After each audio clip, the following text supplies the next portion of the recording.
আপনি আল্লাহ তাআলা বলুন আর নবীজি বলুন, আসলে তাদের কোনো ক্ষমতাই নেই। দেখুন, হিন্দু ধর্মের ৩৩ কোটি দেবতা, আমরা এক একজন এক একটা দেব দেবীকে আরাধনা করি। নিজের ধর্মে ঠিক নাই আর অন্যের ধর্ম নিয়ে করা টানাটানি।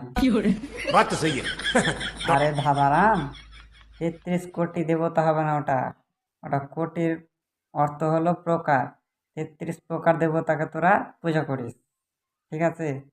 আর তুই যে বলছিস ৩৩ কোটি দেবতা, এটা ৩৩ কোটি ডারমা হোঁচলা। ওকে দেব দেবী কয়টা এটাও জানে না, আর অন্য ধর্ম লিয়া করে টানাটানি। ये बड़ी अच्छी बात कही आप। ভাষায় যারা মুসলমান না তারা বিধর্মী। তাহলে একজন বিধর্মী নবীকে নিয়ে, আল্লাহ তাআলাকে নিয়ে কটূক্তি করছে, অবমাননা করছে ইসলাম ধর্মের, আল্লাহ তাআলা নবীজি কেন তা হতে দিচ্ছে? ये फंस गया सीएम। এই প্রশ্নের উত্তরটা আমি দিতাম না, এটা অন্য ক্লিপসে দিচ্ছি, দেখতে পাচ্ছিস সব ডেসাপ চেঞ্জ। তাও ভাবছি যে না দিয়ে দিই, নইলে খালি তোরা ঘেউ ঘেউ ঘেউ ঘেউ করে চলে যাবি। बात तो सही है।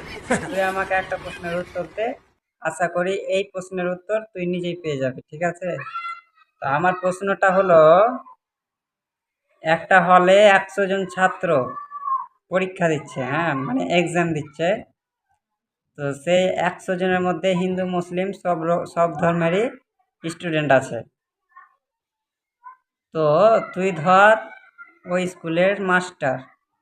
এবার এক্সাম দিতে টাইম কোনো স্টুডেন্ট যদি উল্টাপাল্টা উত্তর লেখে, হ্যাঁ যেটা সঠিক ওটা না লিখে উল্টাপাল্টা উত্তর লেখে, তাহলে কি তুই ওকে মানা করবি যে এটা হবে না এটা হবে?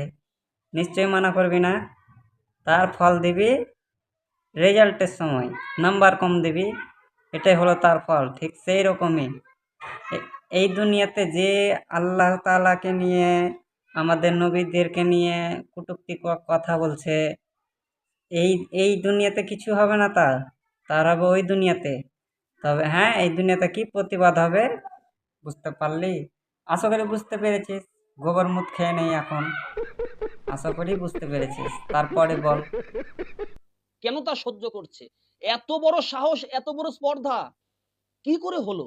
নবীজি আল্লাহ তাআলার নামে কটূক্তি করা, আল্লাহ নবীজির নামে যা খুশি তাই বলে দেওয়া, কেন কিছু করতে পারছে না আল্লাহ তাআলা? কেন কিছু করতে পারছে না?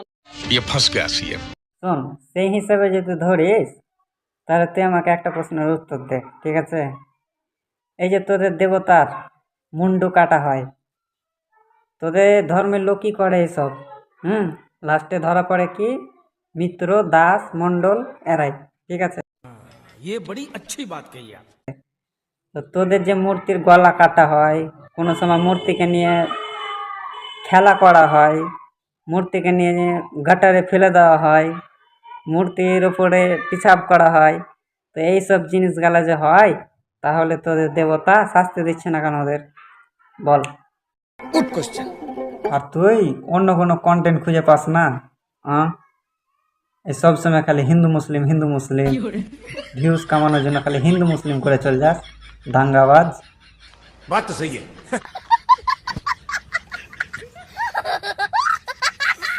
এরপরে যদি আমার কাছে তোর কোনো ভিডিও আসে, তাহলে এমন ভাবে লিব তুই সোশ্যাল মিডিয়া ছেড়ে পালাবি।